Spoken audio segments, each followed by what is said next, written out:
4 बड़े आंकड़े मैं बताऊंगा, लेकिन उसके पहले एक आंकड़ा जो अभी आपने बताया ना, वो दिल को खुश करने वाला है। 100 दिन की लगातार खरीदारी के बाद डीआईआईज ने बेचा है। और ये बिकवाली अच्छी लगी कि चलो डीआईआईज ने पैसा बनाया और वो निकल रहे हैं, प्रॉफिट बुक कर रहे हैं, और अब एफआईआईज एंट्री मार रहे हैं 2200 करोड़ की खरीदारी की। चलिए वापस आते हैं हमारे नंबर्स पर। जो 4 बड़े नंबर्स आपको देखने हैं, सबसे पहला नंबर क्या होता है? जीडीपी का नंबर होता है। जीडीपी आपको क्यों देखनी है? आपकी इकोनॉमी कैसे ग्रो कर रही है वो आपको अंदाजा इस चीज से लगेगा कि जीडीपी ग्रोथ कितनी है। तो पहला नंबर नॉमिनल जीडीपी ग्रोथ का। नॉमिनल जीडीपी ग्रोथ मतलब इसमें महंगाई एडजस्ट नहीं की गई है, वो वाली जीडीपी। तो नॉमिनल जीडीपी ग्रोथ का जो अनुमान है वो 9.7 से 10% के आसपास रहने वाला है। ये ब्रोकरेजेस का अनुमान है। तमाम ब्रोकरेजेस ने, चाहे वो नुवामा, बार्कलेज, एक्सिस डायरेक्ट और निर्मल बांग हो, इन सारे ब्रोकरेजेस ने अपने अपने एक्सपेक्टेशन रखी है और उसको हमने एक एवरेज आउट करके ये नंबर निकाला है कि नॉमिनल जीडीपी जो है वो 9.7 से 10% रह सकती है। जो रियल जीडीपी है, यानी जिसमें महंगाई को एडजस्ट कर दिया गया है, महंगाई को घटा दिया गया है, वो जीडीपी 7.4% के आसपास रह सकती है FY27 के लिए। ये नंबर मैं बता रहा हूं आपको। तो ये जीडीपी का नंबर आपका रियल जीडीपी का नंबर होगा। इसके लिए आप अगर अनुमान जानना चाहें तो नुवामा ने नॉमिनल जीडीपी में 9.7%, रियल जीडीपी में 7.4% का अनुमान दिया। बार्कलेज का भी अनुमान नॉमिनल जीडीपी को लेकर 10.02% का है। उसके बाद अगला नंबर जो है वो आपका आता है वित्तीय घाटे का, यानी आपके डेफिसिट का, फिस्कल डेफिसिट का नंबर। वो काफी अहम होगा।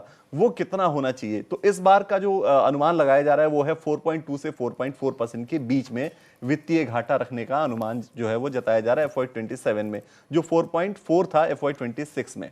इसके लिए भी तमाम ब्रोकरेजेस का अनुमान है। नुवामा का 4.4, बार्कलेज का 4.2, MOFSL का 4.3, और उसको हमने एवरेज आउट करके ये नंबर निकाला।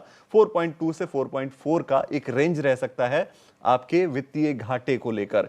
इसके बाद जो तीसरा नंबर है वो है कैपेक्स का, जिसमें नजर पूरे मार्केट की होगी कि गवर्नमेंट कैपेक्स में कितना इन्वेस्ट कर रही है, कैपेसिटी एक्सपेंशन में यानी इंफ्रा बिल्डिंग में, कैपेसिटी बिल्डिंग में कितना इन्वेस्ट कर रही है गवर्नमेंट, उस पे सबकी नजर होगी।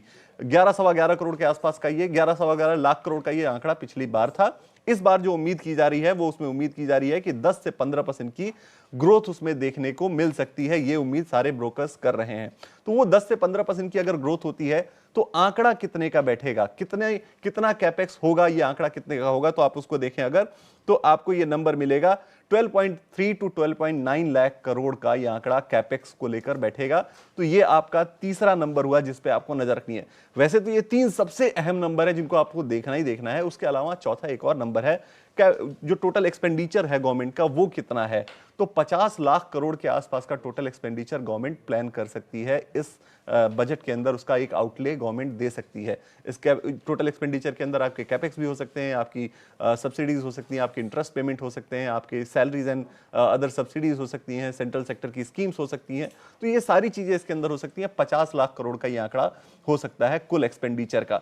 तो ये ओवरऑल 4 सबसे बड़े आंकड़े हैं जिन पे आपको एकदम नजर रखना है। और ET नाउ स्वदेश आपके लिए हमेशा हाजिर है। जैसे ये नंबर्स आएंगे आपकी स्क्रीन पर बड़े बड़े ये नंबर फ्लैश हो जाएंगे। इन नंबर्स का मतलब क्या है, जो हमारी उम्मीद थी उससे कितना ज्यादा या कितना कम आया, वो हम तुरंत डिकोड कर देंगे और आपको ये बताएंगे कि आपको उसके हिसाब से कैसे एक्ट करना है। तो ये 4 नंबर कविता आपको ध्यान रखने हैं, इनफैक्ट हमारे व्यूअर्स को ध्यान रखने, और हम तो रख ही रहे होंगे, आपको बता ही रहे होंगे।